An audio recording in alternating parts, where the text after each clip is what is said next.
Leicestershire tear through Glamorgan before building on first innings lead. Glamorgan came out on top on day one at Leicester, bowling out the hosts for 191. Selman and Murphy then put on an unbeaten opening stand of 82 before stumps. The Glamorgan pair returned to the middle on day two, with their side trailing by 109 runs. In the first over of the day though, Murphy was sent packing by rain without adding to his overnight score of 32, Horton taking the catch. That brought Australian international Shaun Marsh to the crease, but he only managed 7 runs before he was caught behind off Aaron. A big wicket for Leicestershire, and 2 overs later Aaron had his second, Selman removed for 40. With 2 new batsmen at the crease, Glamorgan had to rebuild, and Carlson and Donald took a positive approach. The Leicestershire attack had their tails up though, and it wasn't long before Griffiths had his first wicket, Donald gone for 14. In came Cook, but the wickets kept tumbling.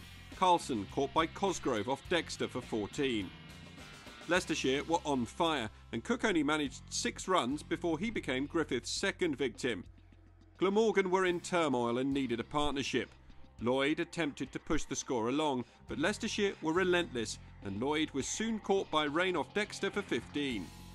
Lunch couldn't come soon enough for the visitors, and Salter and DeLange managed to survive the remaining overs, the score 148 for 7 at the break.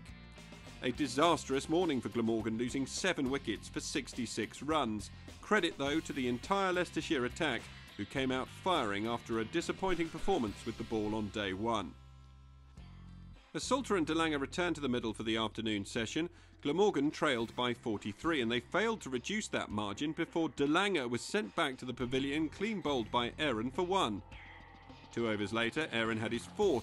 Salter trapped him front for 9, and the end was nigh for Glamorgan.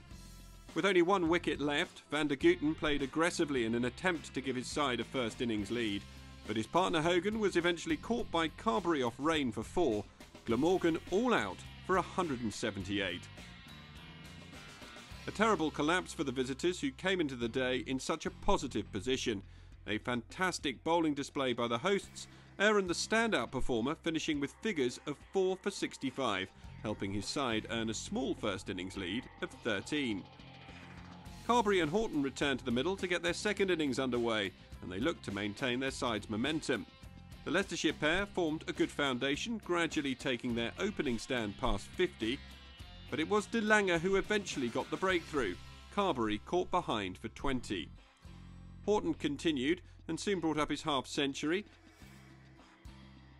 However, 2 balls later, he was trapped in front by Lloyd, out for 50. With 2 new batsmen at the crease, Leicestershire had to rebuild, and Cosgrove and Ackerman consolidated well, batting through to tea, the score 109 for 2 at the break. A solid start to Leicestershire's second innings, and the hosts led by 122 runs as the evening session got underway. Cosgrove picked up some boundaries, but only 7 overs were bowled before rain forced the players off the field, the score 119 for 2. Conditions didn't improve, and play was eventually abandoned for the day. Frustration for Leicestershire, who were making good progress. Still, a wonderful day for the hosts. They looked as though they were going to concede a first innings lead when Glamorgan started the day on 82 without loss. The visitors, though, were dismantled by a great bowling display from the Leicestershire attack. Cosgrove and Ackerman will return to the middle on day 3, with their side on top, leading by 132.